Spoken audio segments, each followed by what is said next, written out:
Welcome to example 9.68, Pythagorean triples. I've got example A and B. So in example A, I was asked to solve for x. I used the Pythagorean theorem and got it to be a nice friendly value of 4. For example B, I was asked to find x. I used the Pythagorean theorem and I got 3 radical 15. Not quite so friendly.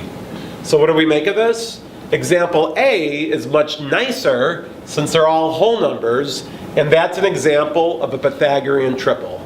Simply, a squared plus b squared equals c squared, the Pythagorean theorem, where a, b, and c are all whole numbers. All the side lengths of the triangle are nice, friendly whole numbers. All right, so here's a little chart.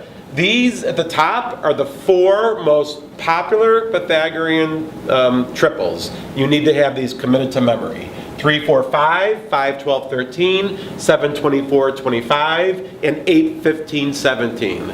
An easy way to remember them, or help you remember them, difference of 1, difference of 1, difference of 1, difference of 2. So oftentimes with Pythagorean triples, there's that difference of 1 or 2 going on.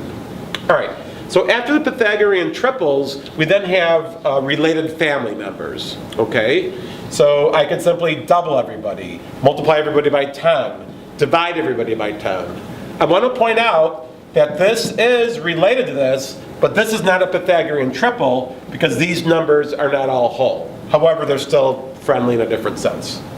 Okay, again, multiply everybody by the same number. Even if it's irrational, it's still related. Of course, it's not a Pythagorean triple. One thing I want to point over here, just because you see decimals in a problem does not mean they're not friendly. For example, 7 divided by 2 is 3.5, 24 divided by 2 is 12, 25 divided by 2 is 12.5.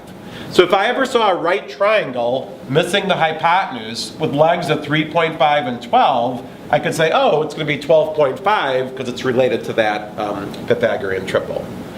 And likewise over here, multiplying each number by the same. I got to point out, the greatest number is always the hypotenuse, so don't get confused. If you were to see a 5 as a leg, this would totally not be the same Pythagorean triple. So there you have it, an example of what Pythagorean triples are, and we'll use them in the future.